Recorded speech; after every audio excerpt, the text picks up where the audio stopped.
We are present basically almost in every continent apart Africa. We are in Oceania, Australia, at the moment not in New Zealand, but we will come back because especially the producers of in New Zealand, they want our Pinots because, as you said, France is considered the father of Pinot Noir. In Italy, he was one of the first to really develop the Pinot Noir presence in the Italian wine landscape.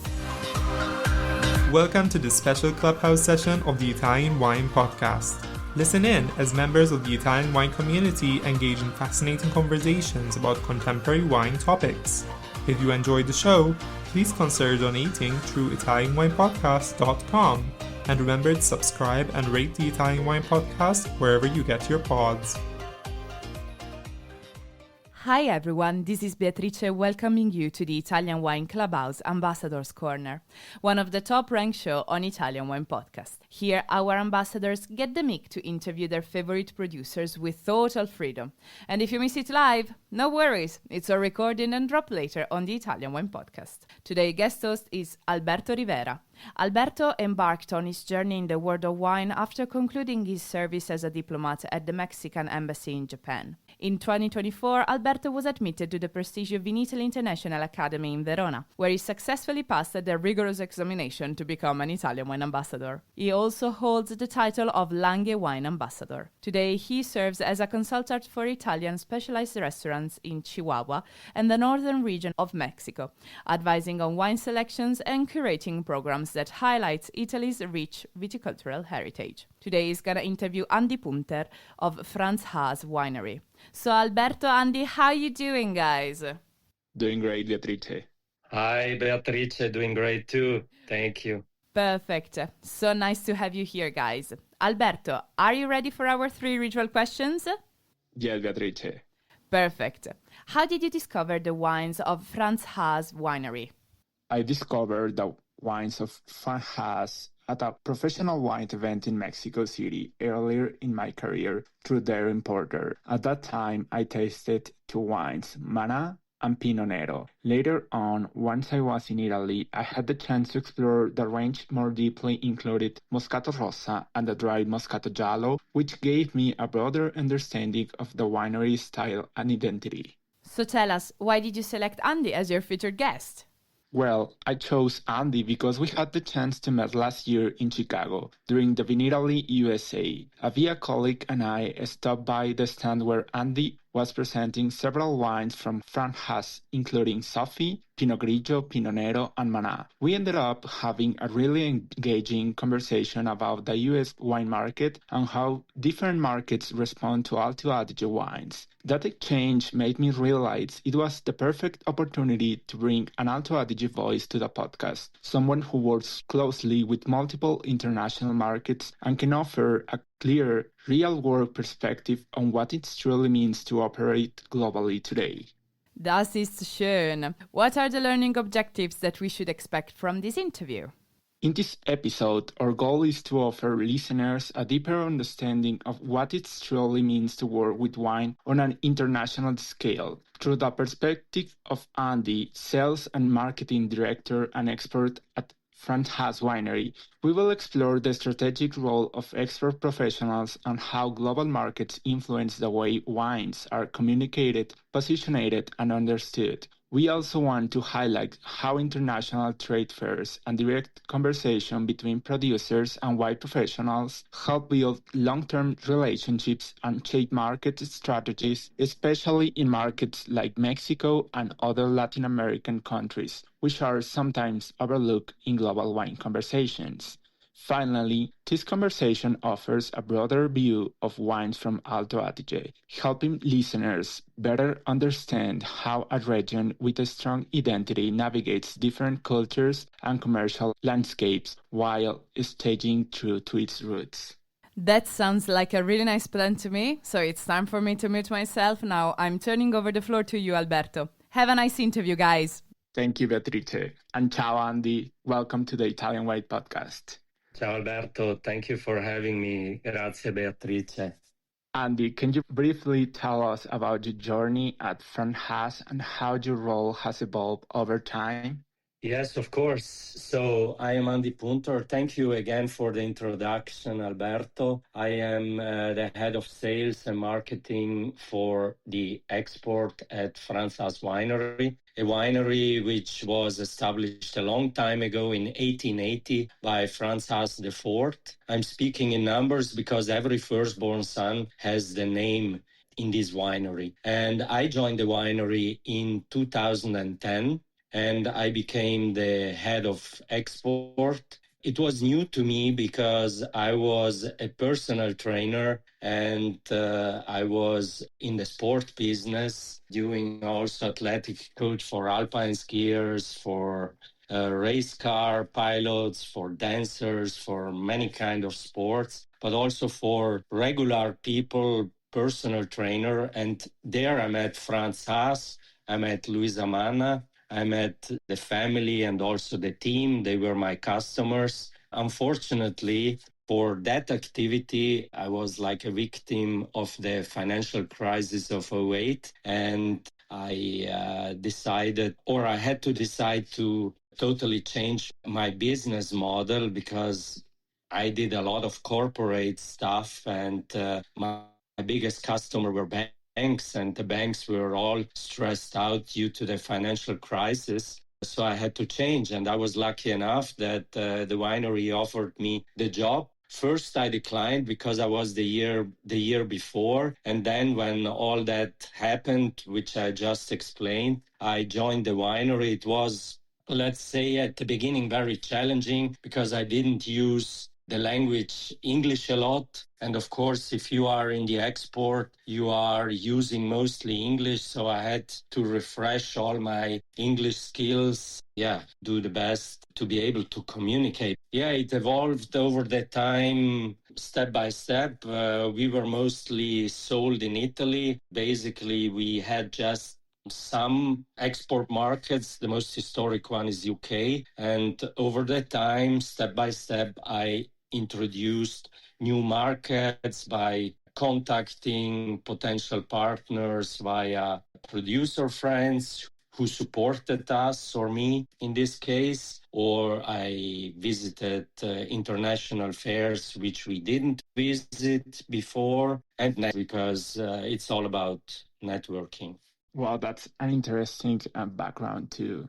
And I want to ask this, was that evolution driven more by obviously changes in the market or by a clearer internal vision of where Franz has wanted to position itself internationally, or was your idea joined by Franz Haas the Fourth? No, so Franz IV was the founder, so he is not around anymore. It was Franz VII who unfortunately passed away 4 years ago. It was him having the idea to hire me as the export to build up the export of the winery. Before it was mostly focused on the domestic market. You should know that Alto Adige is a very small wine region, and it was mainly one variety up to the 90s, let's say. It was Chihuahua, this indigenous light red wine, and it was mostly sold or also sold in bulk. After the methanol scandal, which took place in 1986, with all the new winemakers, the new generations of winemakers, and among others, Franz Haas, they were all focusing more on quality wine production, on introducing other grape varieties into the viticulture of Alto Adige. It was him introducing Pinot Nero in his winery together with his father to introduce other grape varieties. So the evolution was done step by step, then bottling, selling the wines in Italy, because of course Italy's domestic market is the first way to go. Then of course the neighboring German-speaking markets, because they are historically binded to us and also touristically binded to us, because the German tourism is for us very important. And of course, the winery wanted to diversify more. And so it was a natural process to have someone to take care of the export systematically. And so here we are. Wow. I know that Franz the Seven, I hope I am correct, was known as the father of Pinot Nero in Alto Adige. The winery itself is one of the most dynamic wineries in Alto Adige, with a portfolio of nearly 20 labels, from native varieties like Lorraine and Schiava, as you said, to elegant Pinot Nero from different elevations and complex white blends. How did you balance the consistency of styles and a portfolio diversification with the need to adapt with different international markets? So, of course, we have a lot of labels. As you said, that is typical in Alto Adige. We have 20 grape varieties. The most well-known nowadays is mainly whites. The top white varieties in Alto Adige are Pinot Grigio, Gewürztraminer, Pinot Bianco, Chardonnay, Sauvignon Blanc.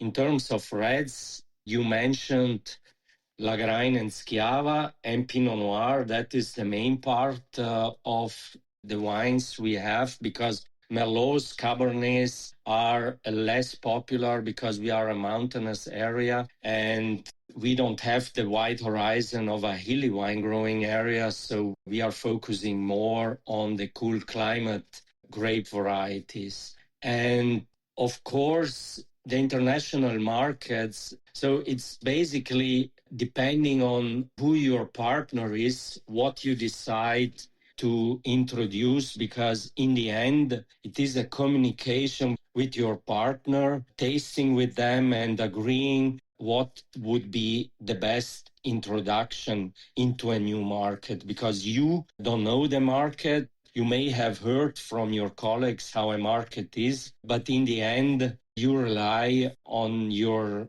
let's say, new partner. He needs to taste the wines. He may have tasted the wines at a fair, or you contacted the potential partner via maybe the introduction of a producer friend, or you were able to meet somewhere else, and then you send samples, they taste them. And normally, of course, because commercially speaking, the market searches always a bit the easier way, or the way of the minor resistance, means you search grape varieties, so wines which are easier to communicate, which are not like hard sells. If you include directly indigenous wineries, indigenous varieties like you mentioned Lagrein and Schiava, it might be very difficult for your partner to find customers for it. So it is very often the wines like Pinot Grigio, like Pinot Bianco, Pinot Nero, because Pinot Nero in the end, they always ask you, what is Nero? Is it Noir? And you say, yeah, it's Pinot Noir. It's the same like the Burgundian grape variety. We use French clones for our Pinot Noir. So this is mostly what the start is in an international market, because you need to always to make sure that people are feeling comfortable with introducing your wines. And then step by step, you can introduce also special grape varieties, like we said, Schiava and Lagrein, or also other wines, like also the Moscato Rosa, the sweet wine, which is very unique to the area, or also Gewürztraminer, which is also considered indigenous to our area. Wow, thank you for that insight. And do you feel like Alto Adige is better understood today than 10, 50 years ago in export markets? Definitely, Alberto, because we are now much more traveling than in the past. When I first spoke to Franz, when I joined the winery in 2010, so it is actually 15 years ago, almost 16 now. In September, it will be 16 years. He told me in past there were just a few wineries or winemakers traveling globally, promoting the region and the wines. But nowadays, especially in the last 2 decades, the new generations of winemakers and The new generations in a winery are trying more. They study languages. They are communicate. I told you first when I joined the winery, for me it was very important to develop my communicational skills through English, optimizing my English skills. And the same is with other wineries in Alto Adige. I remember 15 years ago, I was in New York having an Alto Adige wine tasting. And beside me, there was a lady, an independent wine grower, a small vigneron, how they are called. She was bravely visiting New York, attending this Alto Adige wine show, but she didn't speak a word of English, and she had the importer joining her, but then all of a sudden the importer had to leave for an emergency, and she was there alone by not speaking English, and so it was quite tough for her. But nowadays I just met her son, and the son is speaking English perfectly, fluently, can communicate his products, the story of the family. And nowadays, when you travel around the world, you often meet your producer friends. You open the door and someone of your friends leave, and you come in and present your wines after them. The globalization and the internationalization of the Alto Adige wine producers definitely took place in the last 2 decades, and also the activities of the Alto Adige Wine Association were able to develop more and more with that. So we are definitely more recognized as a wine region nowadays. Yeah, of course, the globalization of the Italian wines overall in the global wine market. So, which grape varieties from Franz Haas resonate most with export markets today, and which one do you feel are still underestimated or misunderstood? For example, I know your wines are in the United States, and you said your wines are also in the United Kingdom, Germany. Your wines are also in Mexico, but what other markets are you in? So our first export market is the UK, but we are present in around almost 50 markets nowadays. So we developed quite a bit in the last 15 years. Our export share is around 30%. 70% is still sold domestically, but for the rest, we are present basically almost in every continent apart Africa. We are present in North America, in several South American markets. We will develop some new South American markets in the next months, because we had great opportunity to show our wines at Wine Paris in February. We are very present in Asia. We are present in Singapore, Hong Kong, Thailand, Taiwan, Korea, in Indonesia, in Japan, and on the Philippines. We are in Oceania, Australia, at the moment not in New Zealand, but we will come back, because especially the producers of in New Zealand, they want our Pinots, because as you said, France is considered the father of Pinot Noir. In Italy, he was one of the first to really develop the Pinot Noir presence in the Italian wine landscape. Coming back to the difficulties, as I said before, normally the markets are demanding for wines which they know. And then as a second step, they introduce the more native, unique varieties like we told Schiava, Lagrein, which are genetically related to each other. Also our white wine blend, the Mana, which you mentioned that you tasted, is a blend of Riesling, Chardonnay, Gewürztraminer, Kerner, and Sauvignon. It is very interesting. I am in Miami now, and yesterday we tasted it with several restaurants, and they were all surprised, and we'll have it on the wine list soon. But of course, especially in a market like the US, which is very saturated, and also the distribution landscape is very challenging nowadays. We also see that big distributors have challenges to manage their portfolios.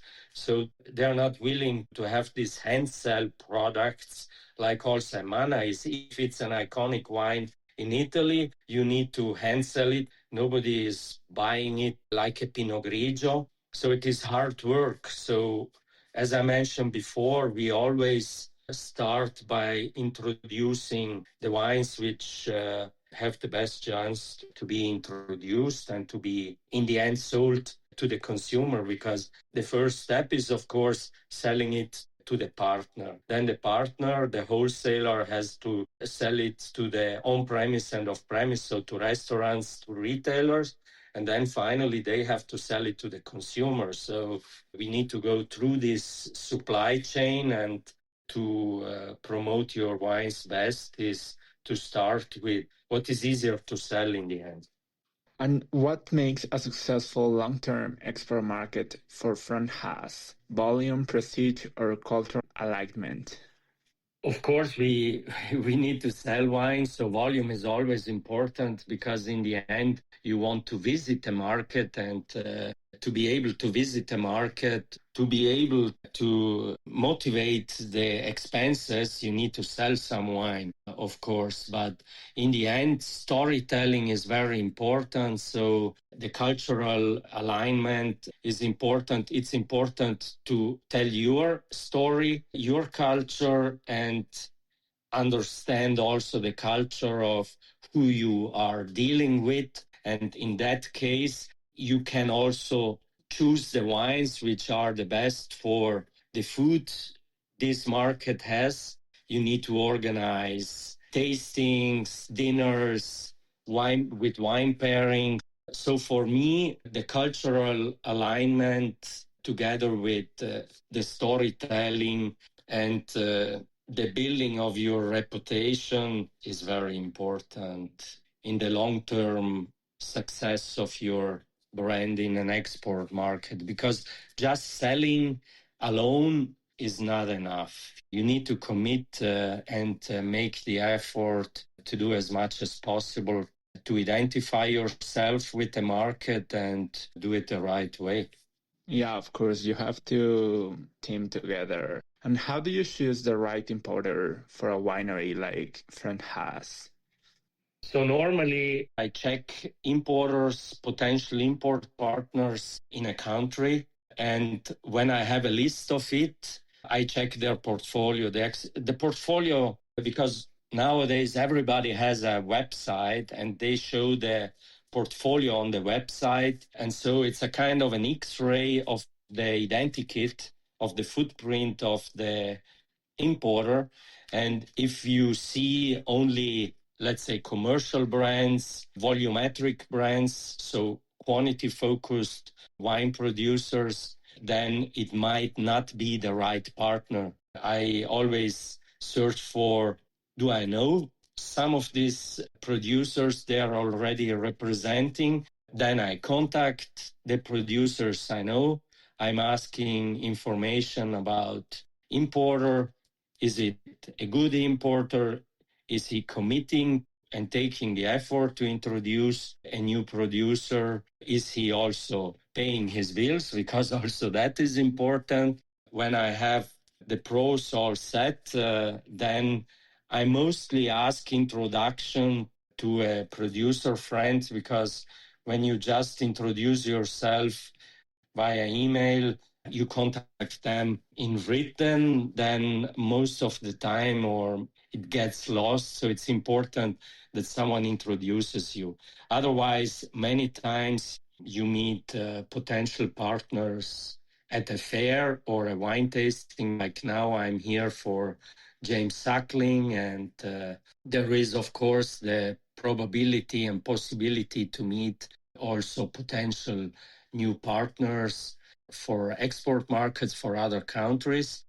So you can directly interact and show them the wines and speed up a possible partnership. But even then, I am checking them, who they are on their website, and try to get as much as possible information before I deepen and go on with partnership. Thank you for that insight, Andy. And well, we are now going to speak a little bit about branding. And Franz Haas is also known for its iconic labels. In today's market, where visual identity plays an increasingly important role, especially in engaging Gen Z consumers, how important is visual design in the winery overall wine communications? Well, the visual impression is the first impression you give when you see a bottle of wine on a shelf. Means if you see a nice label, if you see an engaging and eye-catching packaging, it raises curiosity and people wanna taste what's inside the bottle. So it's very important that visually the design of your bottles are appealing. And we were lucky to have had the opportunity to use labels designed by an artist. His name is Riccardo Schweitzer. He painted together with Picasso, with Chagall, Eluard. He worked with architects like Le Corbusier, and he was a family friend of the Mana family, Luisa Mana, the owner of the winery. When she met Franz, she saw the labels. They were very traditional with family crest on it, very normal looking traditional labels, as I said. So she tasted the wines. She said, "You have great wines. You should have more eye-catching, more unique labels like your wines are." And so she asked the artist if he could design some labels, and she came back with a lot of drawings or even paintings, and she gave all these paintings as a gift to Franz. She also married Franz then, and she joined the winery. Her family name is Mana, like the Mana wine, and the Mana Cuvée. She was the commercial part of the winery. She built up first the Italian market as an Italian-speaking person. She was not. She was more afraid of speaking German. She does speak German, but it's not her mother language. So she did it a little bit different than other wineries in Alto Adige. They were more going to the neighboring German speaking. She developed the Italian market. And so Franz dedicated her the wine, the Mana, because she gave all the labels as a gift to him and also to honor her efforts in building up the commercial value of the winery. And in the communication, we see that it is important. People are recognizing us. They are coming to see us at the winery because they saw our labels in shops. They had them on the table because they were presented by a sommelier. We often get even letters or nowadays email requests to send the labels to them because they are label collectors. So overall, the visual identity is for sure playing a great role. And for instance, and an important role, you are, as I said, a saturated market like the US. You go into a liquor store and you see all these labels. Everybody wants to be eye-catching and unique.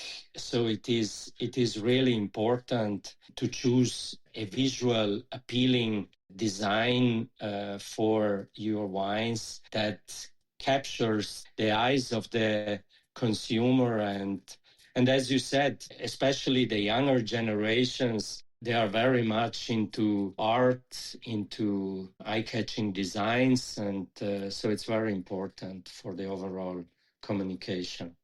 Thank you, Andy, for that storytelling of the labels. I love the history behind the labels, like how Mrs. Mana bring the paintings and how the painter worked with all the famous other painters like Picasso and all. So my next question is, rather than focusing on overall consumption trends, I would like to hear your perspective on consumer preference abroad. Do you see a growing interest in white wines compared to red wines in international markets? And which markets today tend to favor whites the most, and which still show a strong connection to reds when it comes to Franz Haas?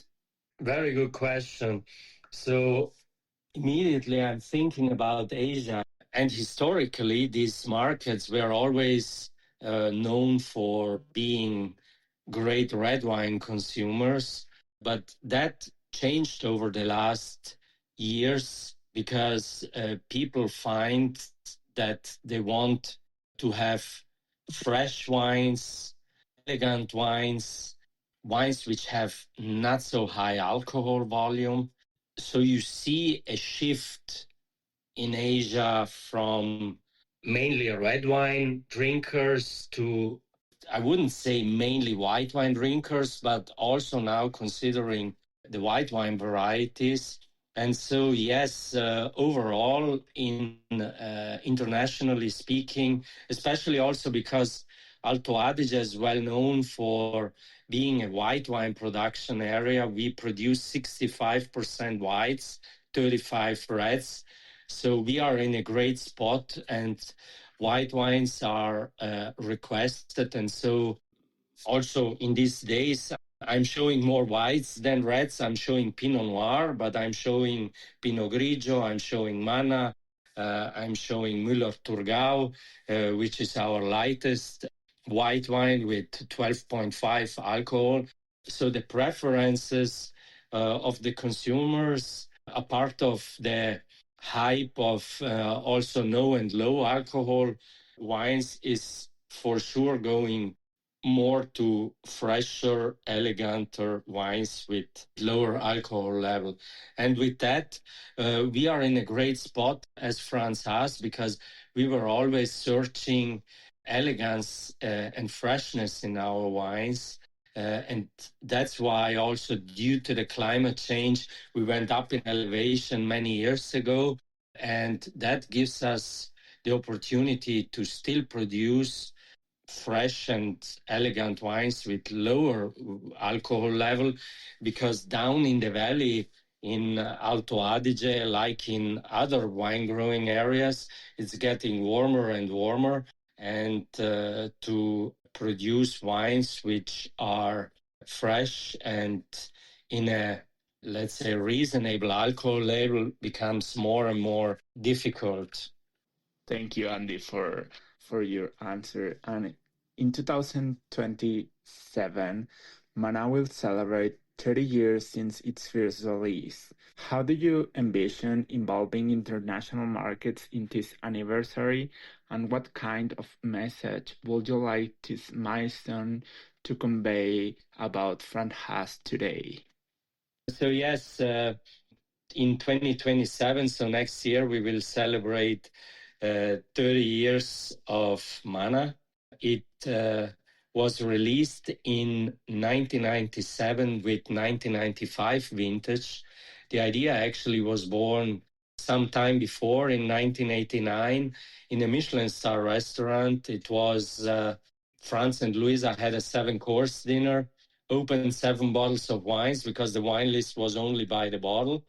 So at the end of the meal, they had the idea to create one wine which is versatile and can be combined with many dishes. So the idea came up to make a blend which can go with many flavors, many aromas. And so in 1997, we released the wine which was produced first with 1995 vintage. First without Kerner, because Kerner is a grape variety which we don't produce down in the Bassa Tesina in the south of Alto Adige. So we had to find a supplier, a contracted grape supplier. We wanted to introduce also the Kerner because the Gewürztraminer is always dominating in the first years. So by introducing the Kerner, it became more versatile and more accessible for a wider audience. And yeah, we are releasing a new packaging for the 30th anniversary, not a new packaging which goes on, a special anniversary packaging which will be communicated throughout the markets domestically and internationally. And with that, of course, we want to show how much aging potential our wines have, because we will taste not only the current vintage, means the 2025 vintage, which will be released next year, but we will also do a lot of vertical tastings of older vintages, and we'll showcase that white wines of Alto Adige, of Franz Haas, have a great aging potential as well. Not only wines from other wine regions have that aging potential. Yeah, that's basically it. Well, sounds as an amazing celebration. And to close our conversation, I always like to bring food into the discussion. If you had to choose one or two wines from Franz Haas, how would you pair them? First with an international cuisine and then with a traditional dish from Alto Adige. So now I choose one of the most challenging wines, or a challenging wine internationally, the Schiava. Schiava is this light indigenous red wine, which often is changed for a rosé. When people don't know it, we have it in a white glass bottle, so you see the light red color of the Schiava wine. It's a grape variety where the pulp doesn't have a lot of color, and also in the skins you don't have all these color components, so it seems almost like a rosé. But Schiava is a very versatile wine. We produce it only in stainless steel. Other wine areas in Alto Adige use also oak aging. Ours is more fresh, and I like to pair Schiava with a lot of food. There is a sentence which I always like to remind, which a journalist or wine reviewer from the Gambero Rosso once said. He said, Schiava is almost like champagne. It's versatile and you can combine it with many dishes. So I love to have Schiava with any kind of Asian cuisine. You can have it with sashimi, you can have it with slightly spicy food, you can have it with a tempura, you can have it with spring rolls, you can have it with pizza, pasta, which is also international, but you can have it also with a nice knödel dish. Knödels are bread dumplings from Alto Adige, which is traditional. You can have it with half moon ravioli, we call them Schlutzkrapfen. You can have them with spinach, with ricotta, stuffed with spinach or ricotta. You can have it with cold cuts, with speck, with ham, with schüttelbrot, which is a hard, crunchy bread, which we like to combine with this charcuterie, which is also typical for Alto Adige. We produce a lot of speck, and yeah, it's really a great and versatile wine. And people, when they discover it, they really love it. But as I said, they don't know about it. So when they see it on the shelf, they are not sure. So there has to be someone to hand sell this wine. Wow, I need to start planning my trip to Alto Adige. You need definitely to come and see me, because you will have a unique experience, because Alto Adige has this mix of Austrian, Germanic food with Mediterranean influence. So let's say a lighter version of the Austrian Germanic food. We have a lot of great restaurants, and it's really beautiful. And people are always surprised how great the cuisine there is. Well, I must thank you, Andi, for taking the time and for accepting the invitation for the interview. I know you are in the United States. Right now you are in Miami. So thank you so much for this conversation. And now I pass the mic to you, if you want, Andi, and then to Bea. Thank you to you, Alberto, to the Italian Wine Podcast, to Bea, for having me. It was an honor and pleasure to talk to you and to communicate and tell our story, the story of Franz Haas, of Alto Adige, to present some of the wines. And you are all invited to come and see us in Alto Adige. We can't wait to welcome you. Thank you so much. Bea, all yours. Grazie mille. Thank you so much, guys. I think that after this interview, I have to go eat something from South Tyrol. I was like, Schüttelbrot, Knödel, that's my jam. So thank you so much, Andi, to make me mouth-watering.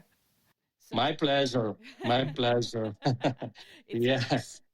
I mean, the cuisine there, it's one of my favorite, and I always used to love to go there.